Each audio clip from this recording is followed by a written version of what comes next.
Jambi punya banyak cerita. Salah satunya berdiri, bangunan bersejarah yang kita kenal dengan Menara Gentala Aras.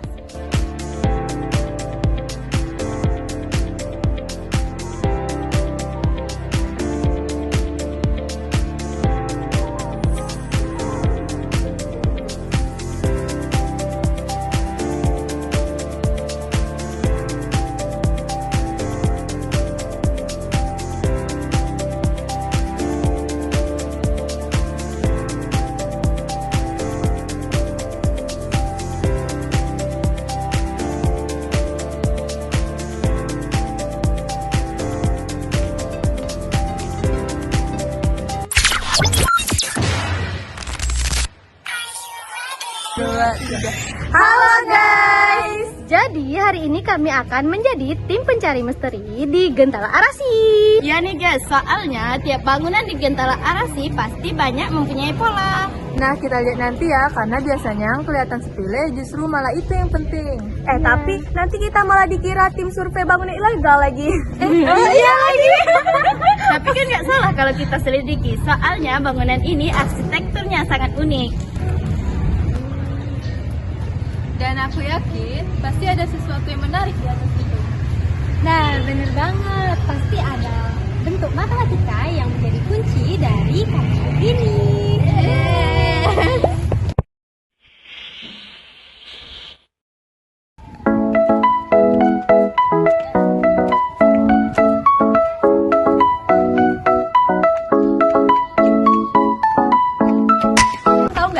Menara ini tuh lambang budaya Jambi. Nah, gaya arsitekturnya itu perpaduan antara Melayu dan nuansa Islami. Nah, bener banget, arsitektur Melayu Islam biasanya memiliki motif yang unik loh. Dia nggak cuma hiasan aja, tapi dia memiliki unsur matematis juga. Iya, contohnya kayak simetri, repetisi, pokoknya banyak banget deh konsepnya. Dan di bawah ini ada bentuk kanopi yang bentuknya sangat unik. Yuk kita lihat. Let's go.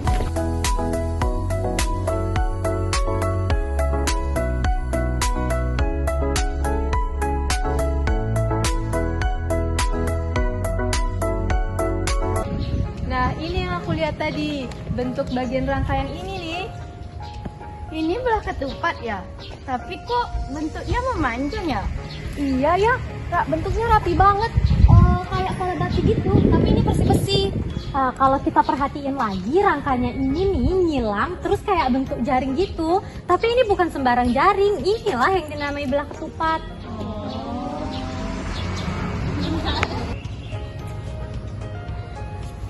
Nah, ciri-ciri belah ketupat bisa kita lihat langsung di situ loh. Yang pertama, belah ketupat itu memiliki 4 sisi yang sama panjang. Kemudian dia juga memiliki 2 diagonal yang saling tegak lurus.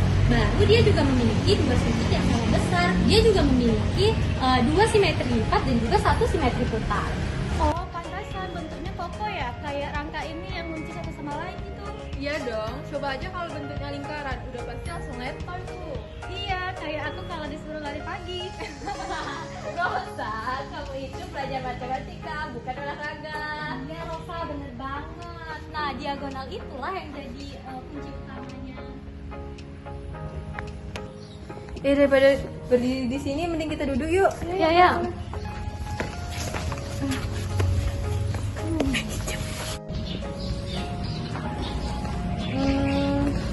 Kira-kira gimana ya cara ngitung luas belah ketupat ini? Hitung luas belah ketupat ini, kita bisa menggunakan rumus setengah diagonal 1 dikali diagonal 2. Nah, misalnya diagonal pertama yaitu 240 cm dan diagonal kedua 150 cm. Nah, luasnya jadi 18.000 cm persegi.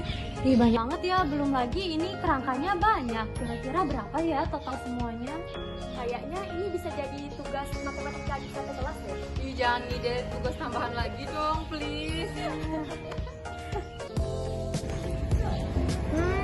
Ini namanya pola pengulangan ya atau tessellation. Iya, bener banget. Terus belah ketupat ini dipilih karena dia ini bisa disusun tanpa celah dan juga bisa membuat kerangka lebih stabil. Oh, jadi menara ini nih kuat bukan cuma karena besinya ya, tapi karena bentuknya yang ada nilai-nilai matematikanya. Iya Rosa, coba kamu bayangin kalau bentuknya acak, pasti cepat goyang. Nah iya, karena belah ketupat itu kayak satu tim yang kompak. Kalau satu sisinya kuat, yang lainnya juga pasti ikut kuat.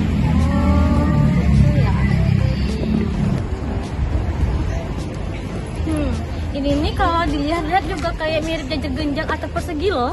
Ih, nggak bisa Rosa, kalau jajar genjang itu diagonalnya nggak bisa tegak lurus. Terus kalau persegi sudutnya itu harus 90 derajat. Udahlah, paling bener emang belah ketupat. Ya karena bentuknya itu nggak boleh sembarangan ya, karena semuanya pasti ada alasannya. Makanya persegi tidak cocok meskipun bangunan persegi paling populer. Ya kadang walaupun yang nggak populer, justru itu yang paling penting loh. Kayak aku ya, nggak populer tapi berguna banget untuk kalian. Alah.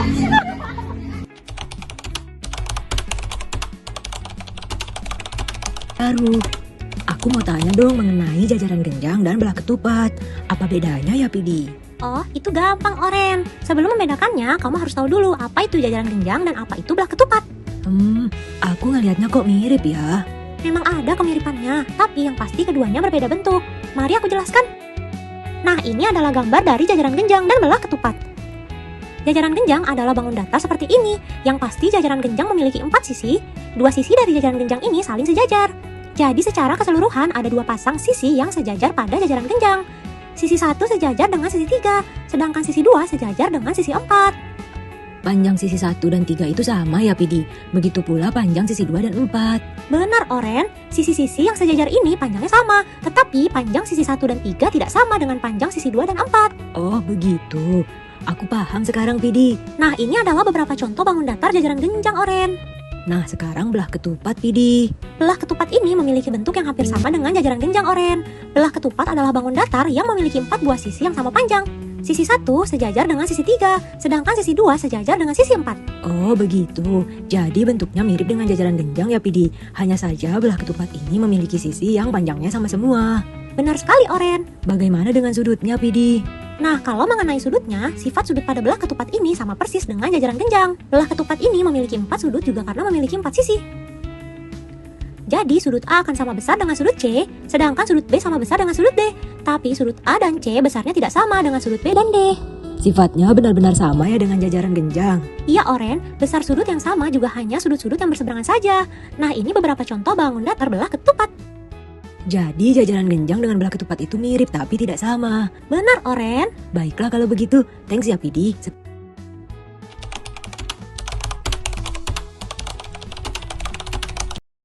Nah, lebih lanjutnya, jika pada sebuah tiang kanopi terdapat ornamen berbentuk belah ketupat yang bagian sisi atau bingkainya ingin dicat ulang dengan warna yang berbeda dari bagian lainnya.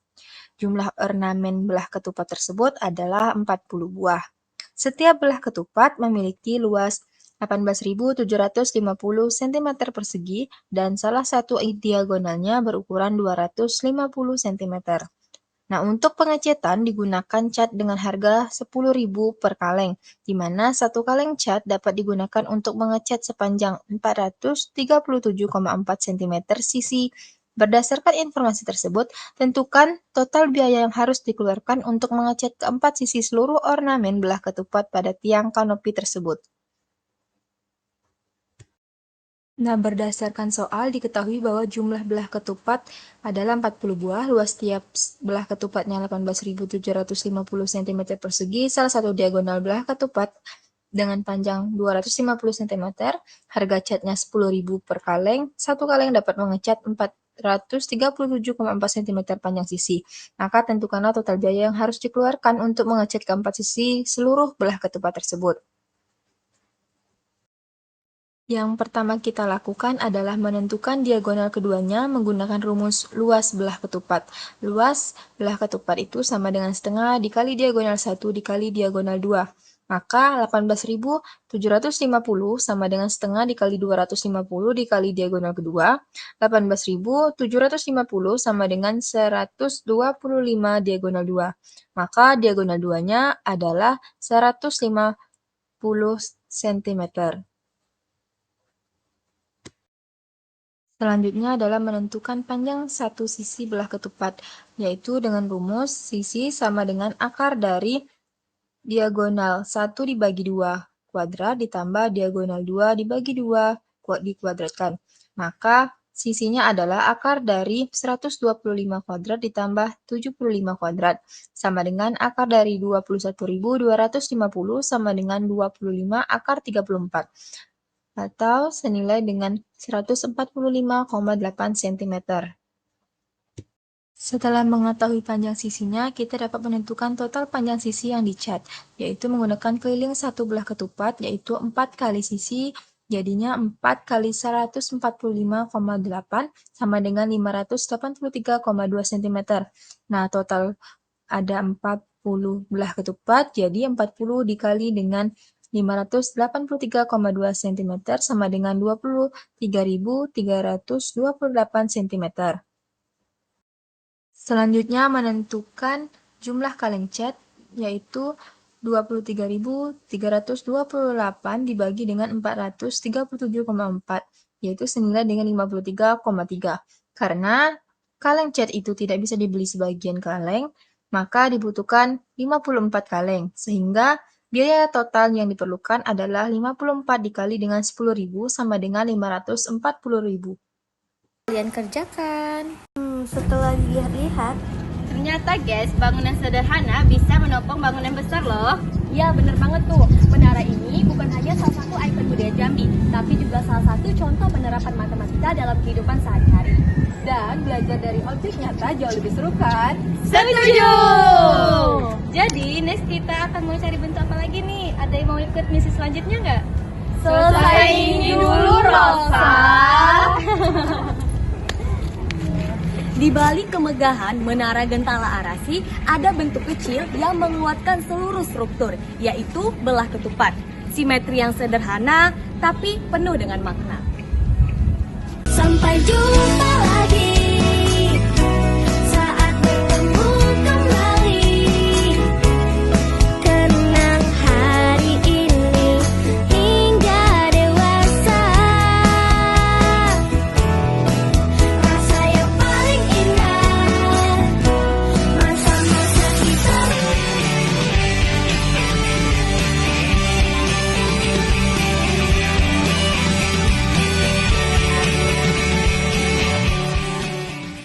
Halo semuanya, perkenalkan kami dari kelompok 1 Media Pembelajaran Matematika dan ICT yang terdiri dari saya, Farisa Azira dengan NIM A1C22419 dan rekan-rekan saya Afedin Larasati Mareta dengan NIM 028. Dan saya Rosa Dwi Anggreni dengan NIM 106. dan saya Rabia Duradelia dengan NIM 037. Saya Nabila Yasasa dengan NIM 014.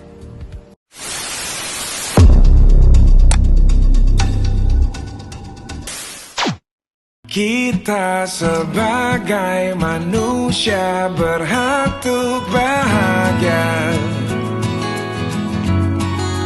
karena hidup di dunia ini hanya sekali saja. Pergunakan waktumu, cobalah semua hal baru.